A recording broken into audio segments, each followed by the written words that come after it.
দেখো বন্ধুরা, আজ আমি এটা রান্না করছি। চিংড়ি চর্চাটা বন্ধ করতে হবে। চিংড়ি চর্চাটা বন্ধ করতে হবে। তো মাশরুম রান্না করবো, তার জন্য আমি একটু পেঁয়াজ তেলের উপর দিয়ে পেঁয়াজ ভাজা করে নিচ্ছি। আর এই যে একটু লঙ্কা দেবো, লঙ্কা একটু শুকনো লঙ্কা দিয়েছি, বেশি লঙ্কা করবো না, ঝাল হয়ে যাবে বেশি, সেই জন্যে। আর এই যে মাশরুম, এই যে এই মাশরুম, এটাকে মাশরুম, এই যে মাশরুম একটু ভাজা ভাজা করবো চিংড়ি মাছ দিয়ে।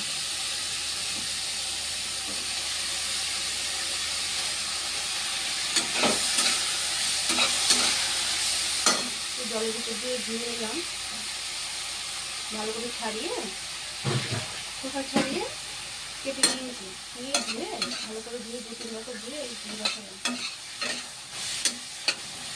একটু লবণ দিলাম, হলুদ দিলাম, এই মাশরুমগুলো দিয়ে একটু ভাজা ভাজা করবো। এটা একটু চিংড়ি মাছ দেবো, চিংড়ি মাছ দিয়ে করবো।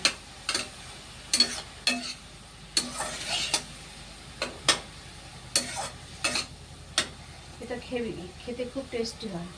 আমার তো ভীষণ প্রিয় জিনিস এই মাশরুম, ভীষণ ভালো লাগে খেতে।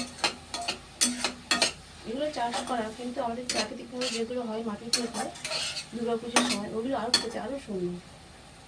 ওগুলো গ্রামগঞ্জে হয়। আশ্বিন মাসে শরৎকালে খুব সুন্দর হয় এইগুলো। আমি খেয়েছি ওগুলো, আমার বাপের বাড়িতে হতো ওগুলো, খুব সুন্দর জায়গা। একটু জল টল পেলে সেই সব জায়গায় নরম জায়গা ভালো মাটিতে হয়।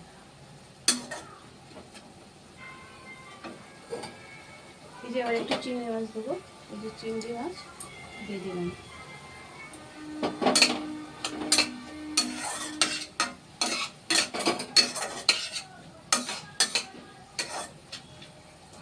এই ভীষণ টেস্ট, এতে জল টল দিতে হবে না, জল এমনি বেরোচ্ছে।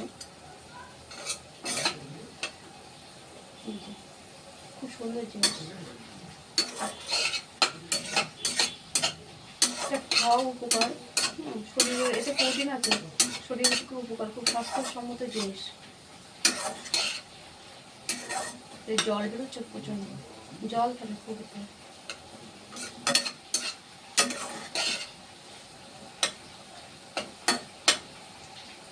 মাশরুম চিংড়ি তোমরা বানাবে, খেয়ে তোমরা এরকমভাবে বানিয়ে চিংড়ি মাছ লঙ্কা দিয়ে বানাবে।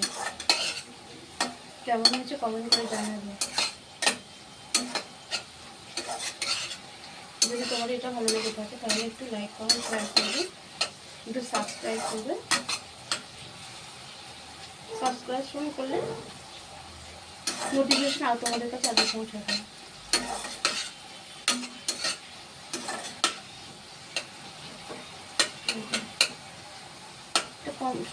খুব কম সময়ের মধ্যে হয়ে যায়। এটা দিয়ে তুমি চাউমিনে বানাতে পারো, চাউমিন এগুলো দিয়ে রাইসের মধ্যে দেওয়া যায়, রাইস দিয়ে ভাত তৈরি করে না, রাইস ভেজ ভেজ রাইস করে, মিক্সড ফ্রাইড রাইসে দিয়ে করে এগুলো। সুস্বাদু খুব, এটা খেতে খুব সুস্বাদু জিনিস।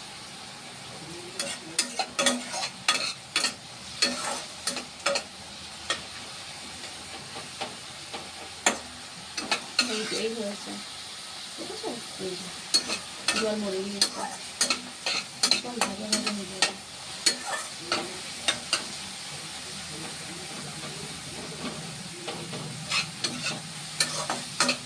আর একটু ভাজা হবে, একটু থাক,